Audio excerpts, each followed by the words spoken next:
नमस्कार, मैं हूं रीनू। आप सभी दर्शकों का अन्नदाता कार्यक्रम में स्वागत करती हूं। हमारे देश का किसान जन का पोषक है, वह श्रम का देवता है, अन्नदाता है। उसमें ही भारत की आत्मा निवास करती है। ऐसे ही किसानों की प्रगति के लिए हम खेती बाड़ी से जुड़ी हुई बहुत सी नई लाभकारी जानकारियां हर रोज सुबह लेकर आते हैं। तो चलिए कार्यक्रम शुरू करने से पहले देखते हैं आज क्या है अन्नदाता में।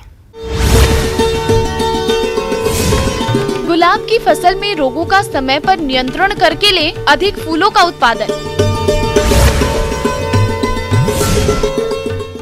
तोराई की करें वैज्ञानिक तकनीक से बुआई।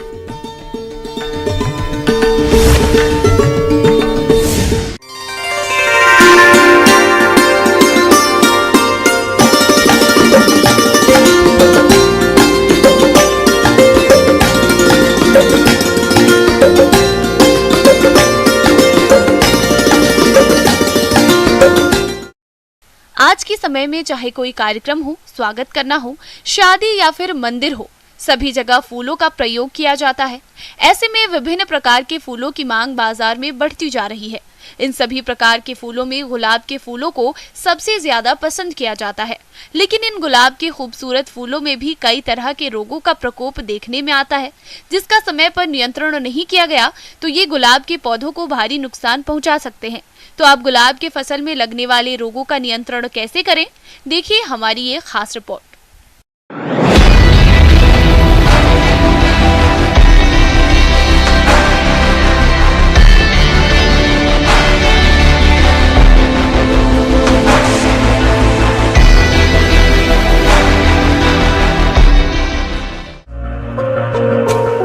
फूलों का राजा गुलाब यह प्रकृति प्रदत्त एक अनमोल फूल है। इसकी आकर्षक बनावट, सुंदर आकार, लुभावना रंग के कारण इसे अधिक पसंद किया जाता है। इसके फूलों का उपयोग पुष्प के रूप में फूलदान सजाने, कमरे की भीतरी सज्जा, गुलदस्ता, गजरा, बटन होल बनाने के साथ साथ गुलाब जल, इत्र और गुलकंद बनाने में किया जाता है। किसान भाइयों, आज के समय में गुलाब की फसल भी रोगों के प्रकोप से अछूती नहीं है। ऐसे में फसल पर अधिक रोग का प्रकोप होने पर फूलों का उत्पादन कम हो जाता है। यदि किसान गुलाब की फसल में लगने वाले रोगों की सही पहचान कर समय पर नियंत्रण कर लेते हैं तो अच्छी गुणवत्ता के फूलों का उत्पादन मिलता है। गुलाब की फसल में लगने वाला एक मुख्य रोग है डाईबैक या शीर्षारंभी क्षय रोग। यह कवक जनित प्रमुख रोग है। यह पौधे के ऊपरी भाग से नीचे की ओर आता है।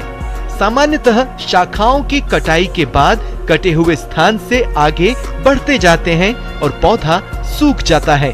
कवक के अलावा यह रोग उर्वरकों के अनुचित प्रयोग, अनुचित सिंचाई, जल निकास और सूर्य की रोशनी के अभाव में भी होता है। रोग का प्रबंधन। डाईबैक रोगग्रस्त शाखा को काटकर अलग कर दें। जब कटाई छटाई करें तो कटे हुए भाग पर बोर्डो पेस्ट लगाएं।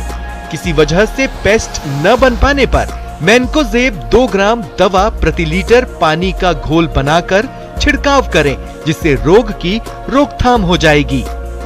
पाउडरी मिल्ड्यू रोग। यह एक फफूंद जनित रोग है जो शीतल और शुष्क मौसम में उत्पन्न होता है। इस रोग के लक्षण पौधे के सभी भागों पर दिखाई देते हैं। सबसे पहले यह रोग पौधे की पत्तियों पर दिखाई देता है तथा बाद में पौधे के दूसरे भागों पर भी फैल जाता है। पौधे की पत्तियों पर दोनों सतहों पर सफेद पाउडर जैसी परत जम जाती है। तनों पर साथ ही साथ कलियों पर भी रोग होने पर फूल नहीं खिलता, पत्तियां झड़ने लगती हैं, पौधे की बढ़वार रुक जाती है। रोग नियंत्रण के उपाय। सल्फर 3 ग्राम 1 लीटर पानी में घोलकर छिड़काव करें या मैंकोजेब 2 ग्राम 1 लीटर पानी में घोलकर छिड़काव करके इस रोग से फसल को बचा सकते हैं। पत्ती धब्बा रोग। इस रोग द्वारा फसल की अत्यधिक हानि होती है। इसमें पीले भूरे से गहरे रंग के धब्बे पत्ती और शाखाओं पर दिखाई देते हैं। पत्तियों में छोटे छोटे छिद्र बन जाते हैं। पौधे का वृद्धि विकास रुक जाता है। रोग की रोकथाम के उपाय। रोगग्रस्त शाखा पत्तियों को काटकर जला दें।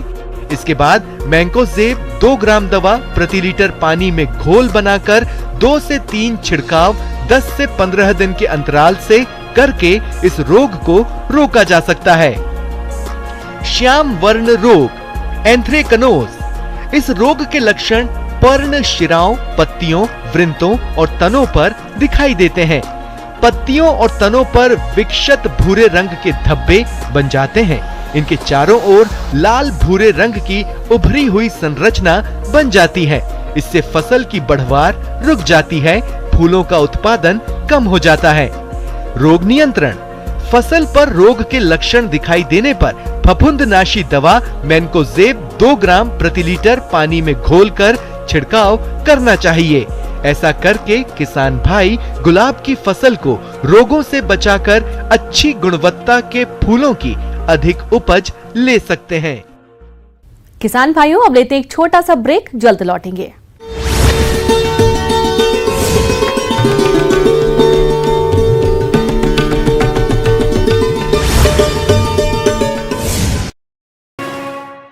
ब्रेक के बाद एक बार फिर से आप सभी दर्शकों का अन्नदाता में स्वागत है।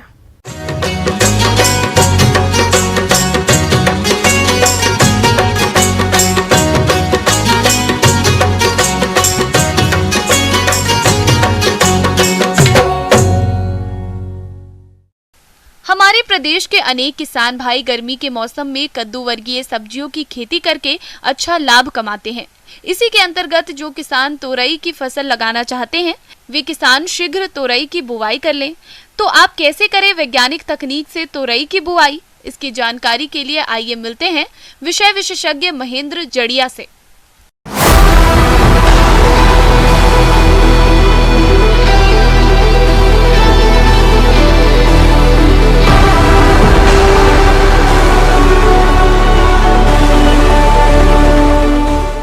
आज हम किसान भाइयों गिलकी की खेती के बारे में चर्चा करेंगे, जिसमें हम सर्वप्रथम यदि बात करें कि किस तरीके से खेती करनी चाहिए, तो पहले नंबर हम देखें कि भूमि का चयन करना चाहिए। तो भूमि का चयन के रूप में हम देखते हैं कि जो गिलकी की खेती है वो लगभग सभी तरह की भूमियों में इसकी खेती की जा सकती है। फिर भी यदि विशेष तरह की भूमि की बात करें तो बलुई दोमट मिट्टी में इसकी लिए सबसे उपयुक्त भूमि होती है, जिसमें जल में जीवाश्म युक्त और एवं जल निकास की अच्छी व्यवस्था हो, उसमें हम इसकी खेती कर सकते हैं। फिर इसके बाद हम बात करें कि खेत की तैयारी किस तरीके से करना चाहिए। तोरई की खेती करने के लिए भूमि की तैयारी पर विशेष ध्यान देना होता है, जिसमें सबसे पहले भूमि की गहरी जुताई करनी होती है।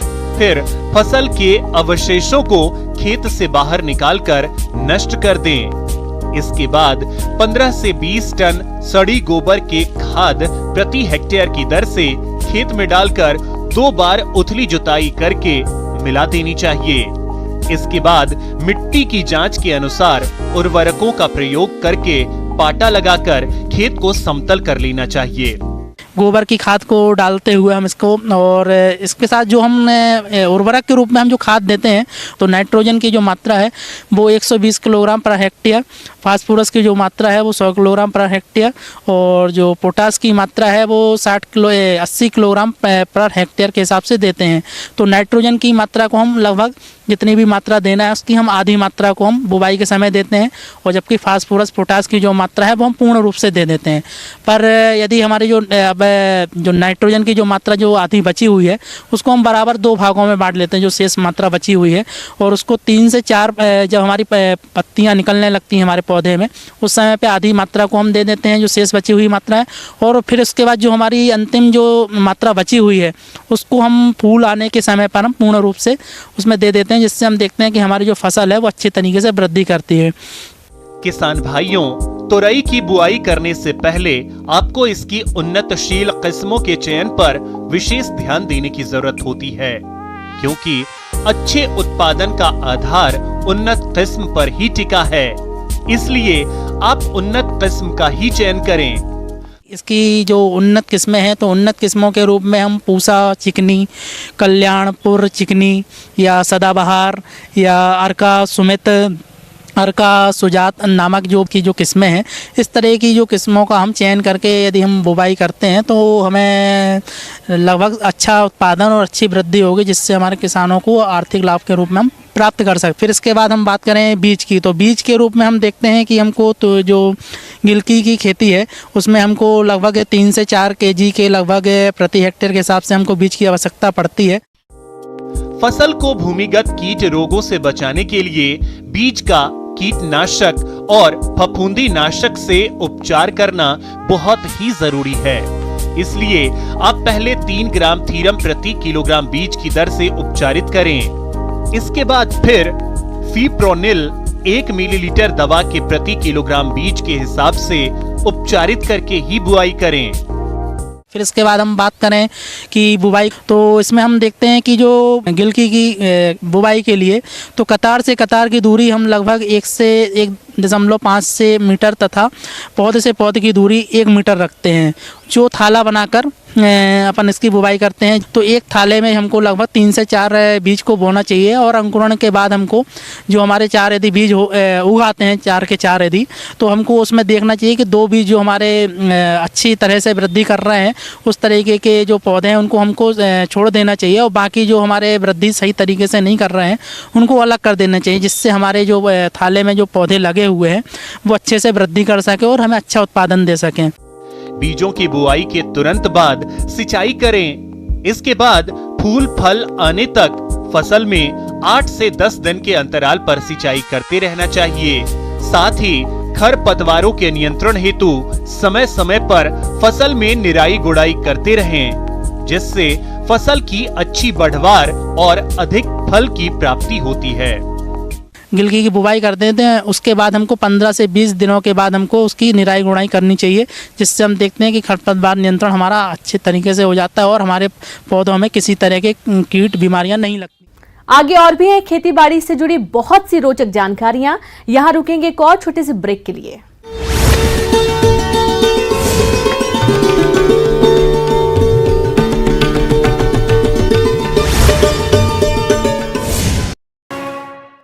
ब्रेक के बाद एक बार फिर से आप सभी दर्शकों का अन्नदाता कार्यक्रम में स्वागत है।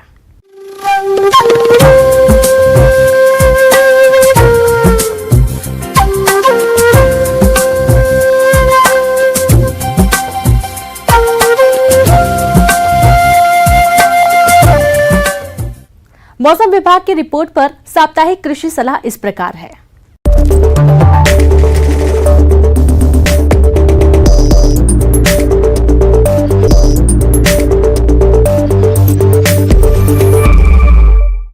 ग्रामीण कृषि मौसम सेवा भारत मौसम विज्ञान विभाग सेवर भरतपुर द्वारा भेजे गए मौसम पूर्वानुमान रिपोर्ट के आधार पर अगले सप्ताह वर्षा होने की कोई संभावना नहीं है। अगले सप्ताह आसमान साफ रहने की संभावना है। अधिकतम तापमान 38 से 39 डिग्री सेल्सियस और न्यूनतम तापमान 22 से 23 डिग्री सेल्सियस रहेगा। अगले 2 दिनों के दौरान 6 से 10 किलोमीटर प्रति घंटे की गति से हवाएं चलने की संभावना है। अधिकतम सापेक्षिक आर्द्रता 13 से 15 और न्यूनतम सापेक्षिक आर्द्रता 5 से 6% के बीच रहने की संभावना है। ऐसे में इन क्षेत्रों के किसान भाइयों को सलाह दी जाती है कि फसलों की आवश्यकता अनुसार सिंचाई करें।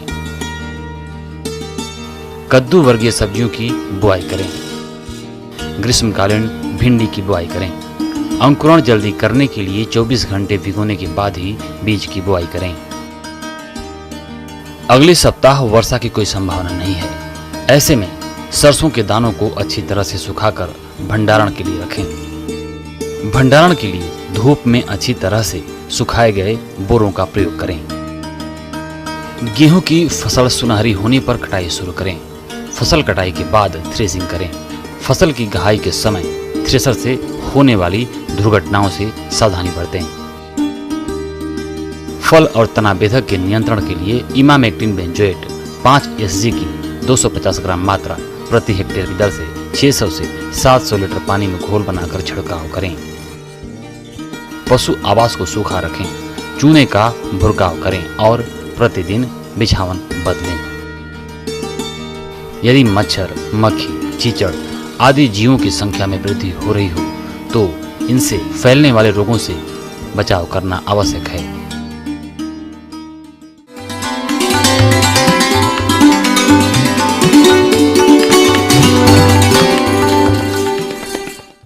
आइए जानते हैं अन्नदाता निःशुल्क फोन के माध्यम से पूछे गए समस्याओं का समाधान।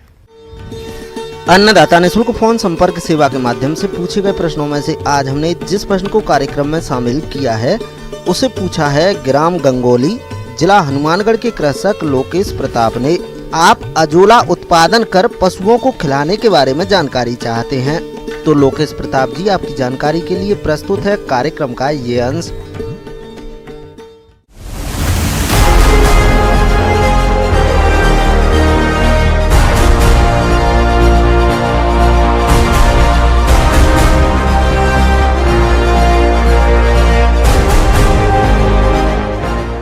किसान भाइयों, आज हम बात करते हैं अजोला पौष्टिक पशु आहार का विकल्प के रूप में उभर रहा है। पशुपालकों की तरफ से पानी की कमी की वजह से हरे चारे की उपलब्धता में कमी एवं सस्ते बाँट की कमी की समस्या प्रमुखता से उठाई जाती रही है।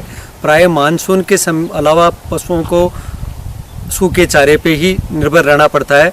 हरे चारे की कमी व सस्ते बाँट की कमी को पशु आहार के रूप में अजोला उपयोग करके पूरी की जा सकती है।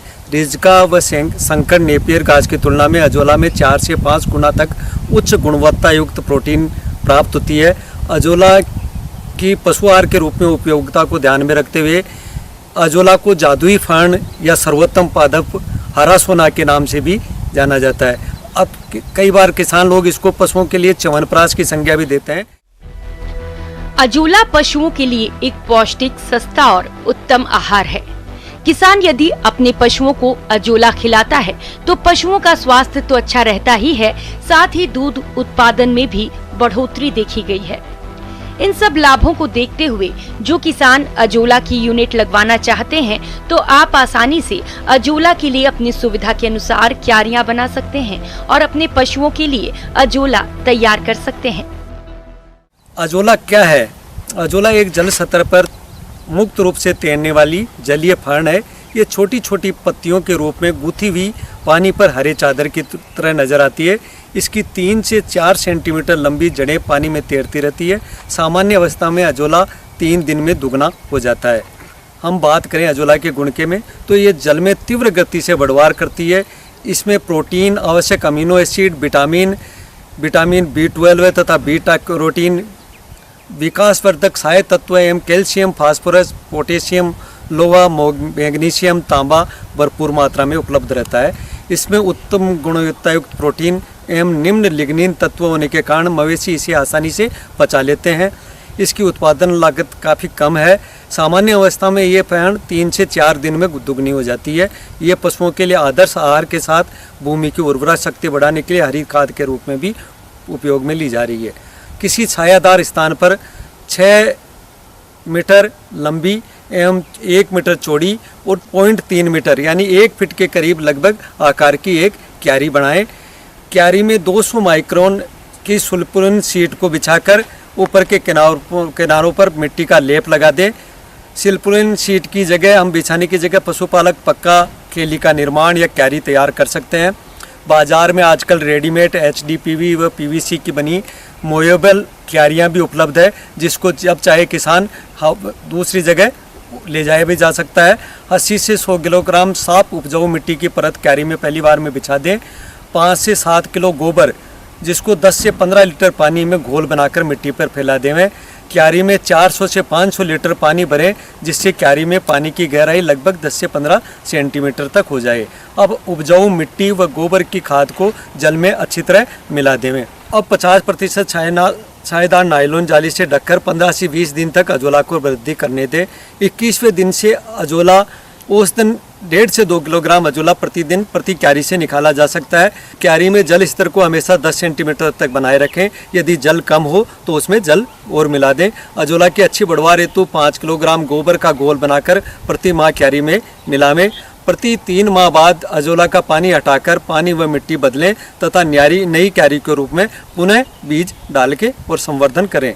अच्छी बढ़वार हेतु 20 से 35 डिग्री कम तापक्रम आवश्यक है। सर्दियों में तापक्रम 6 डिग्री से कम आने पर अजोला कैरियों को रात में पॉलीथीन या बोरी के टाट से ढक देवें। किसान भाइयों, अजोला का अधिक उत्पादन लेने के लिए पोषक तत्वों की पूर्ति करना जरूरी होता है, ताकि लगातार पशुओं को खिलाने के लिए आपको अजोला मिलता रहे। अजोला को साफ पानी से धोकर बाट में मिलाकर खिलाएं, अन्यथा गोबर की गंदगी की वजह से पशु इसको खाने में दिलचस्पी नहीं लेता है।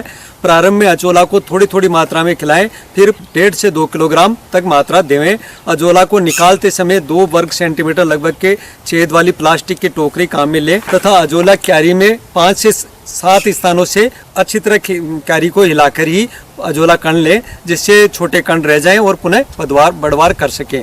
अजोला क्यारी को 50% छायादार हरी नायलॉन जाली से ढकना आवश्यक है, अन्यथा क्यारी में काई उत्पन्न होने की समस्या देखी गई है।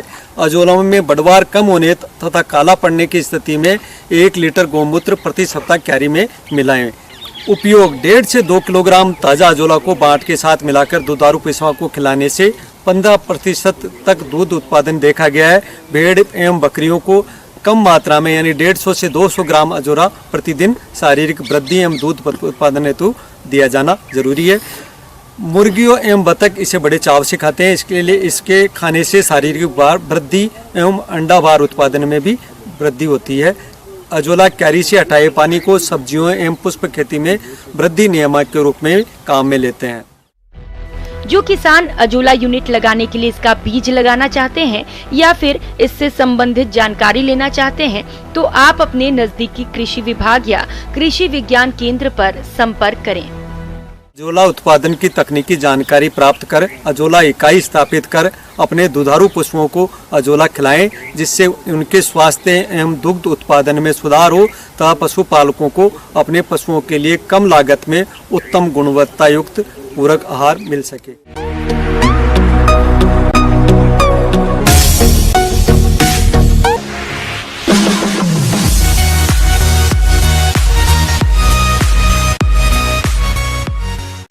एक नजर डालते हैं राज्य के कुछ मंडियों के प्रमुख फसलों के बाजार भाव पर।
किसान भाइयों, कृषि संबंधित समस्या और सुझावों के लिए आप हमें इस पते पर संपर्क कर सकते हैं।